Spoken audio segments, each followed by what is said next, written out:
I just turned 50, and this is my midlife digital diary. You know, midlife is, to me at least, it's 40.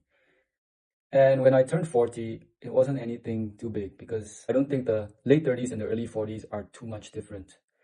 But 1 week before I turned 50, I had trouble sleeping. And in a way, I've been preparing for this day for, you could say, about 3 years. 3 years of my life, I knew that in 3 years' time, I would turn 50.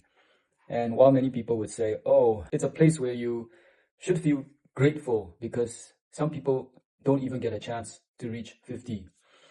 But it was a rather difficult feeling closing towards 50. And actually, that's the difficult part to me.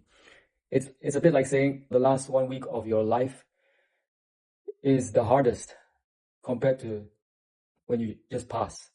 So the day I turned 50 was a non-event, but the 3 years, the couple of months leading up to it, and the week before, I would say there was a certain anxiety. It was almost like death.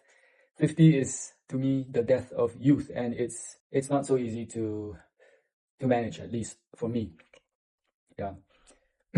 In this past 1 year, I had a couple of things I wanted to do, and I used this number 50 as a way to push myself towards the goal. And the goal was, in a way, not to stay the same.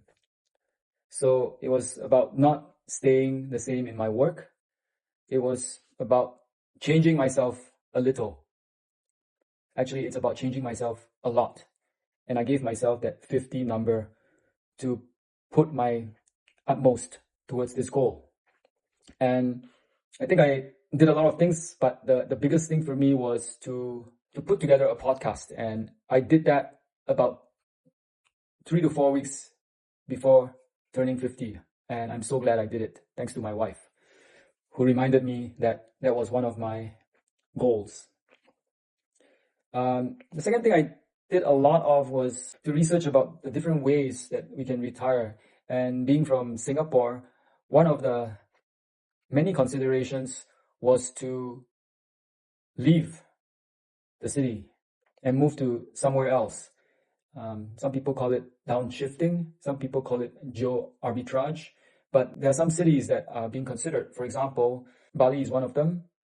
Some of the people I know have moved to Australia. Since my 30s, I had friends, or had one friend I can remember, already planning to retire in Thailand. And Thailand always keeps coming up because there are retirement villages, even, especially in Chiang Mai. There are also places like Penang, which I am in now. Yes, I am in Penang, and I think that will be the topic of my next video. If any of these things I mentioned connect to you, do leave a comment.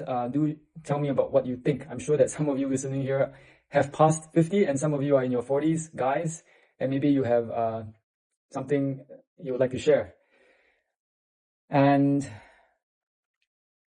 I'll see you in the next video.